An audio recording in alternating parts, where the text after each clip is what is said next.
Hi, everybody. Welcome into another edition. This is Cross Functionality, the show connecting coaching, baseball, softball, male and female, hosted by former college baseball and softball players, hence the cross functionality. Episode 20. I think I'm going to explain the show and how it works and the name every 20th episode.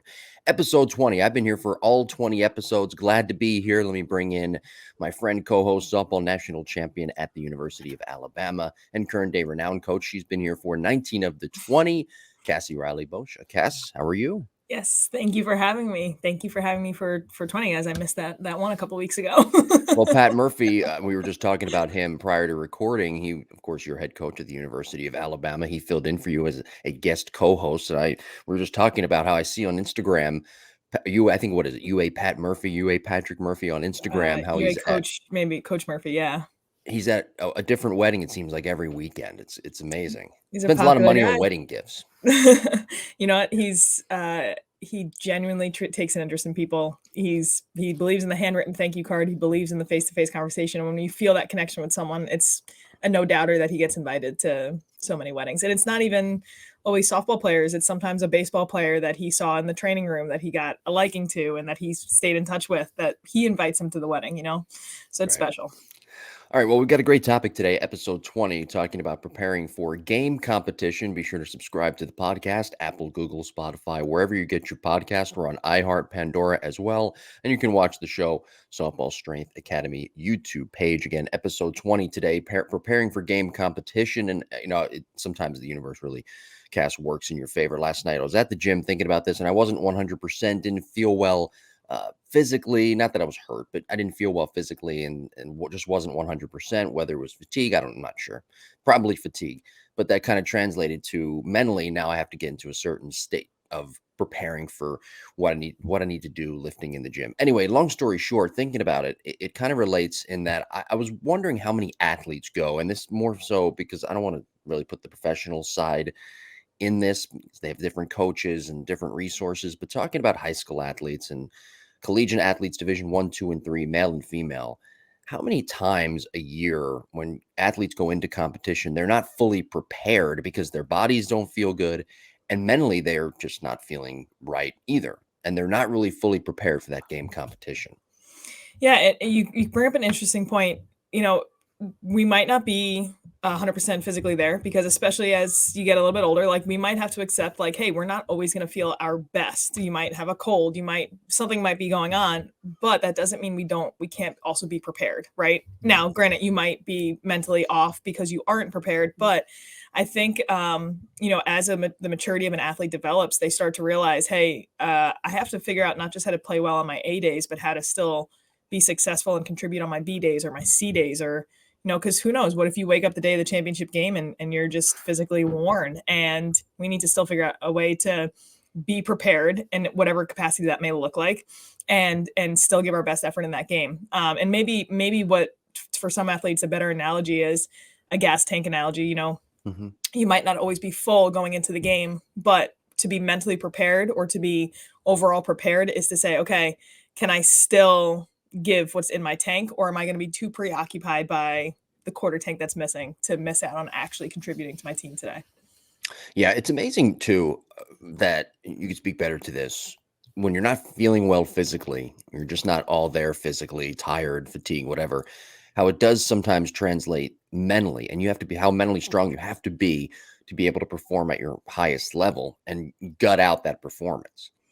Yeah, and it's tough too, because I remember we were playing a game against Washington, and it was a high pressure game under the lights, number one in one poll versus number one in another poll, and we had so much adrenaline. And Murphy took us to the side and said, "Hey, you can't go tackle them. Like, this is not our sport." And so I've had experiences playing basketball, but I've never played a very physical sport where, actually having like that physical like energy in the tank, like you need to really dig deep in order to like come with it physically.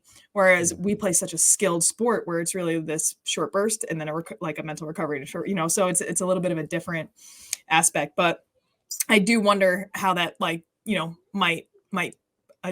change someone's mentality. But I do think in our sport, that is something to just consider is like, hey, we don't actually have to go tackle them. Like if we're a little bit fatigued that day, we're going to be able to muster a way to, we need to be successful in 3 at-bats or 4 at-bats, So there's the 4 C's. This was an article on stack.com, and you wrote for stack.com a couple of articles back in the day. Mm. But the 4 C's of competition, 4 C's of preparing for games: contributions, composure, consistency, confidence. And this goes to kind of what you were saying in that story you just relayed. Number 2, keeping your composure, not Mhm. out psyching yourself. Again, 4 C's of competition: contributions, composure, consistency, confidence.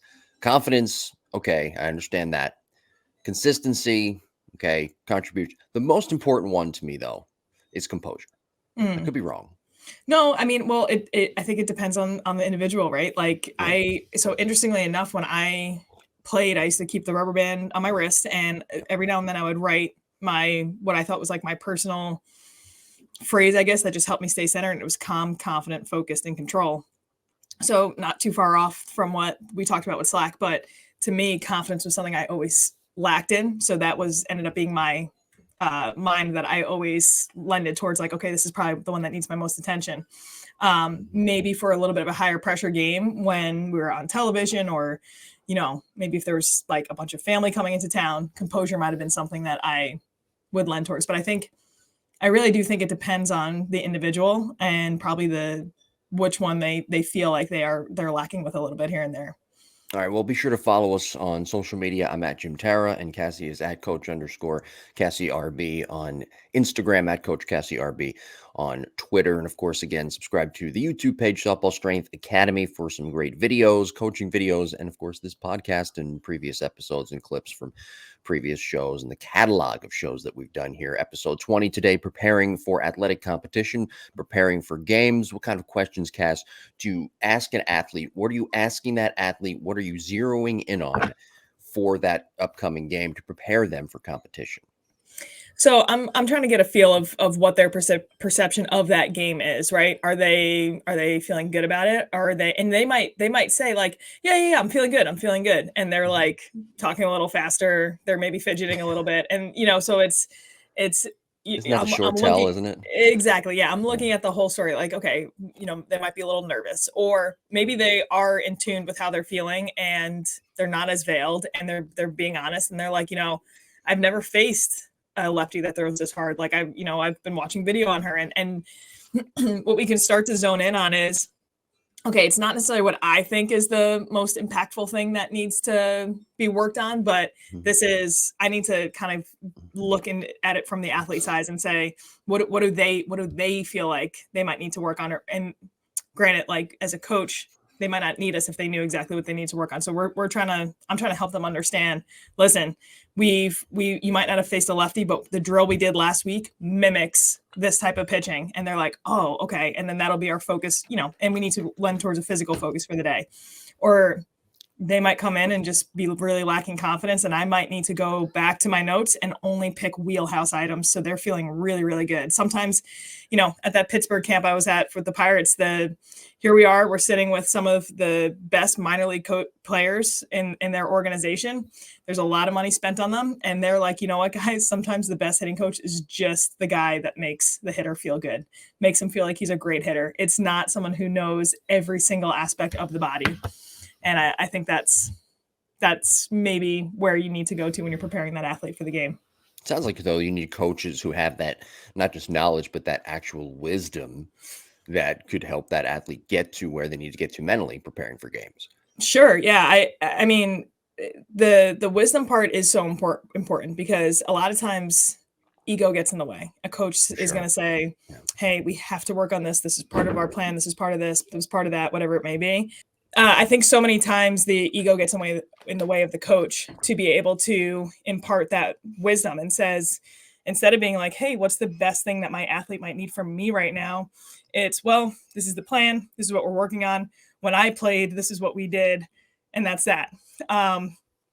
Instead, it might be, hey, let's take a look at what this athlete is feeling. They might be experiencing some anxieties completely different than what I played with or what I experienced, and their prep for a game should hopefully look different, athlete to athlete, person to person, and maybe game to game. What works in one game is not going to be the same that works in another. And that's important, I think, for the coaching community to really hold on to. Okay, so let's move on now to developing a scouting report against opposing pitchers. There's a lot of information out there, especially at the professional level, and you just saw that with the Pittsburgh Pirates. But there's also a lot of information and a lot of data that's being collected at the collegiate level, even maybe some at the high school level with all the new technology that's out there as well. How to decipher through scouting reports, different data, different information, different forms of information to get that player ready to go for the game and prepared mentally. So, what's interesting enough is, I was asking at that Pirates camp, just not to keep bringing it up, but I said, how do you guys prepare for a game, right? How do we prepare the hitter for that game? And he said, the biggest issue I see is we have an athlete on an iPad or a phone looking at their swing, trying to analyze their swing and what's going on, and they're missing 10 to 15 pitches of the next guy they're about to face who's throwing warm-up pitches. And what I think we start to forget as hitters sometimes, and maybe we forgot it as a hitting coach, was just how important actually seeing the pitcher is. You could face a phenomenal pitcher. Every time you see a pitch coming from them, the scales tip in the hitter's favor.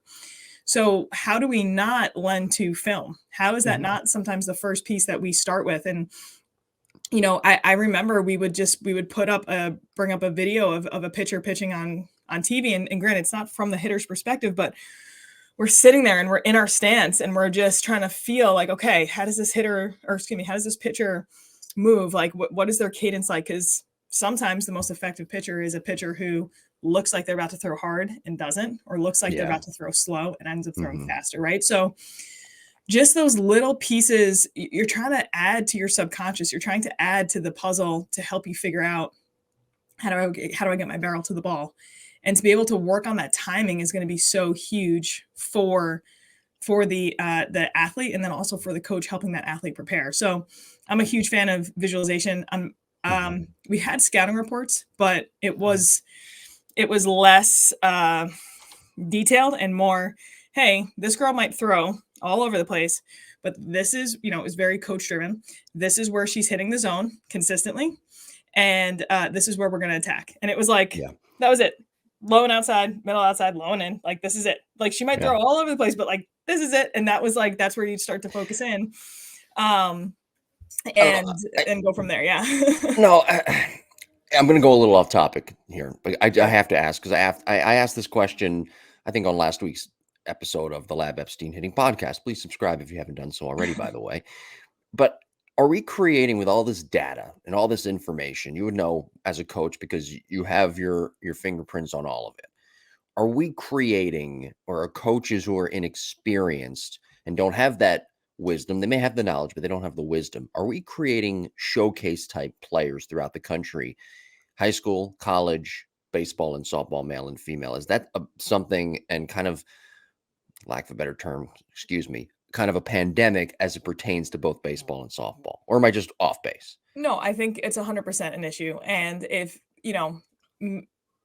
I think it probably was happening before the data and before the metrics. It probably happened when you had these tournaments that were, I can't speak to baseball exactly how the parameters work, but softball, you have all these teams in one tournament, and the only way you get it to work is if you have an hour and a half drop dead time limit. So it doesn't matter who wins or loses. The entire tournament, it doesn't matter who won. And sometimes you have showcase camps before that tournament that make the games matter even less. So if we've just been making these games and the actual like gamer athlete matter less and less and less, I think it's actually already starting to flip flop. I think we're already starting to trend in the opposite direction, because anybody who, and the opposite direction being a bet for the better, I think, for the better, like less in, like, we're always going to have technology. It's a part of our game. Sure. We're always going to have video. It's a part of our game, but we are starting to realize that, hey, it doesn't matter what you do off of a tee. It doesn't matter what you do, what your exit velo is in practice. I want to know what that looks like in a game. Sure. So although we had this period where like people were so metric driven in it, and I really do think people are trying to do with hitting what we did with pitching, where it was like, hey, if you throw 90 something miles an hour for every 1 mile an hour, that's how much lower the batting average is going to be. So like we start chasing miles per hour there, but it's not the same in hitting. Hitting is such a different animal than pitching is. And then even talking to any MLB scout, when I ask what you're looking for, the last, granted, they'll use metrics for development, but they're not using it to evaluate. And I think that is really the difference that we need to harp on. Is it's an evaluation tool like anything else, but not a determination of someone's future success or not. You made a great point there too. I mean, pitching, trying to make hitters and use that data, make it all applicable. You can't really do that because again, pitchers they use that data to pitch design. You can't really swing design. I've talked about this before. There's certain absolutes that you have to have in a swing. I know everybody's swing is different, but there's also those certain absolutes you need to have in your swing to actually be successful at higher levels. 100%. And I think the biggest difference is the reaction piece. It's like you can't running back design. Like you can call a play, but you don't call every step of that play because he's reacting to what's happening. Yeah. You know what I mean? And and it's the the same reason why a pre-designed drill is not going to make a very good athlete faster. They might be able to do it well because they're just a good athlete. It's not going to help them is because we need to add that chaos there. We need to add the ability to react. We need to prepare these athletes in a way where it's not the same pitch down the middle over and over again. It's not the same drill. It's not the same schedule. We're adding all this variability because that's what our game is. Our game is variability. And if we get them really good at making adjustments, if we can intentionally train adjustability, how much better could we prepare an athlete then? Then they don't need a coach. They don't need a metric to lean on. I'm confident in my ability to adjust now. Preparing for game competition. That's our topic today, episode 20. Please, again, subscribe to the podcast, Apple, Google, Spotify, wherever you get your podcasts, and watch the show, Softball Strength Academy YouTube page. Watch previous episodes as well. Episode 20, preparing for game competition. Any questions, email us, jimbopodcast21@gmail.com. Let's discuss a little bit about creating a plan, having that plan in place, and creating that foolproof plan for preparing for games mentally and preparing for game competition overall. Sure. I think that really lends to someone's routine. When we talk about journaling, when we talk about being able to say, okay, I'm going to stop looking at my swing on a Thursday because I know if I have videos of mechanics in my swing come Friday, Saturday, Sunday, I'm not going to be successful. So it is getting to know yourself. I can tell you what has worked for a lot of athletes that we work with. That journaling aspect is huge. Like a free journal where it's like, hey, let's dump anything that's on your mind right now out. Let's clear your mind. Okay, how are we going to prepare? And it's a lot of confidence resume stuff. It's reviewing your previous successes. It's if you got to watch a highlight tape of your best performances ever right before you had an at-bat, how good would you feel? So we're reviewing previous successes. We're practicing that visualization from previous successes. And then we're trying to apply that visualization practice to future successes. Okay, we can remember what it felt like when we hit that home run off that really great pitcher. Now let's translate that into, okay, I'm going to visualize myself doing that this weekend. I'm going to visualize myself doing that off of this pitcher I'm watching film off of. Yeah. And again, when you talk about training for adjustments and variability, you have to talk about training for adversity, which we've gotten into length about, but that's also valuable, I think, to say, okay, let's review what's your failure recovery method going to be this weekend. And it's, you know what, I'm going to pick up dirt up, drop it, reset. That's how I'm going to get to my next pitch. Cool. We're going to practice that now off front toss, So I think just making sure we can have a blend of our game preparation in our practices will be big. Yeah. I was going to say, how do you block out that adversity? Because that always, creeps in and that's part of not out-psyching yourself. Part of, I think, out-psyching yourself is thinking too much about trying to prepare for games and it's not coming as natural as it should be. Right. So how do you kind of block out that negativity? Sure. I think it's, and when I say we brain dump, we're trying to get that out. We're trying to lean into it. Because if we have something that's really nagging at us, if we have this, it's like when you go through your day, you go to lay down to bed at night and you're like, oh, that time I struck out with the bases loaded. Like that's the first thing that pops in your head as you're trying to lay down. We probably need to talk about that instead of just keeping ignoring it because it is going to continue to pop up. And it's almost like your body is going to go back to it during moments of that stress, like you're going to get up to the plate with the bases loaded and it's, well, shoot, I've just tried to block this and I haven't actually dealt with it. And now what do I do? So sometimes we'll take an athlete through a little bit of visualization practice and I'll say, okay, bring me back to that moment. And she's sitting there or he's sitting there and they're describing what was going on, who was in the stands, the lights were on, what the crowd sounded like, what I felt like. We're walking to the plate. This was the pitch I got. This was the pitch I thought I was going to crush. And we reenact it a little bit. And we either try to visualize success in that moment, or we actually try to do it off front toss. We say, okay, I'm going to throw you that same pitch again. And then we work through it until it almost desensitizes us to, it happened, we're moving on, and now we can get rid of it. So if it's a moment like that, we can typically do it. But it's also just too recognizing that these are very, very normal to have these adversities and failures, and the best don't, it's not that the best of the best don't experience these failures. It's that they're just really, really practiced at dealing with them and moving on from them, instead of dwelling on them and having those be what defines their practices or defines their next game. Yeah, you want to be a professional athlete. Part of that is, or even a collegiate athlete at the highest level, part of that is being prepared mentally and understanding yourself mentally to get in that right mindset. Sure. Yeah. I mean, that's when you look at the best, like even you're watching World Cup soccer, you're watching whatever. It's like, okay, hang on. Every single one of these people are physically talented. So then if the talent is even, who wins? How are you determining who wins? And it is that mental prowess. It's that mental preparation. And it's, sure, there's games of inches, and sometimes the inches don't fall your way, but that mentality is what separates you when you get to that next level. All right. I think we touched on everything today. Episode 20, preparing for games. Did I miss anything? No, I think, the main point is that it's not going to be the same. You're not going to be able to say, hey, here's this cookie cutter approach that works for every single player preparing for a game. Get to know your athlete, find out where their anxieties lie, find out where their confidences lie. And then that's how you can start to prepare. That's where you can begin to start to prepare an athlete for game time. Yeah. Hey, next week, episode 21, and don't forget to follow Cassie at coach_CassieRB on Instagram. I'm at Jim Terra on both Twitter and Instagram. But if they follow you, they'll get a preview of those drills. Do you have up? What is it? 500 drills in your library, correct? Yes. Been putting together 500, or I think every coach has a lot of drills. What I had just wanted to share was really the organizational process of it, or the progression of it.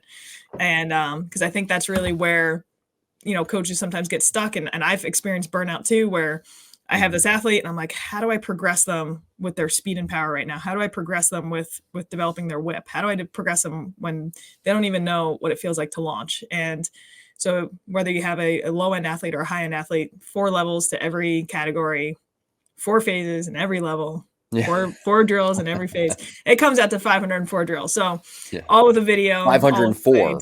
504, yes. Okay. Yes. 504. It's a little bit more. It's a little bit more than the 500 plus. I got to ask, how many years did it take you to come up with the 500? You know what?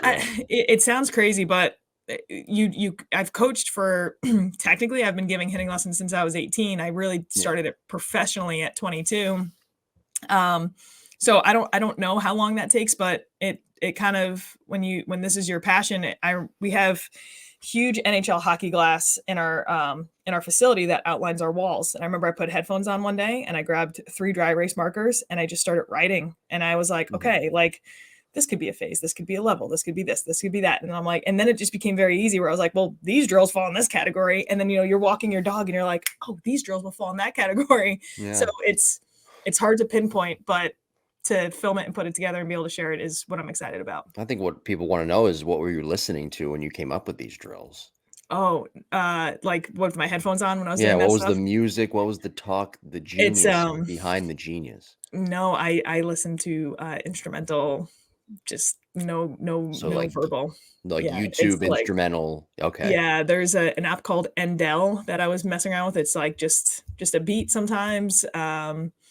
And then it's like study music or like focus. Right. There's YouTube channels for that. Yeah, exactly. Of course. Yeah, that usually helps me just block everything out. There's something that would help athletes prepare for games too. Music, or Gosh, yeah, shoot, and good. Look, that's my perception of what has worked for me or hasn't. So, honestly, the power of recording yourself. You talk about that. That's the 4 C's, or like your personal mantra being like, I am calm, I am confident, I am focused, I am under control. Yeah. I am confident because I've earned the right to be confident because I have done this. I've woken up in the morning and done that. You know, whatever. If you speak that into your voice recording and maybe listen to that right before a game, you realize how empowering listening to yourself read back your own words to you. You know, that'd be huge. Damn straight. What you just said has pumped me up for next week's episode, episode 21. Have a great week, everybody.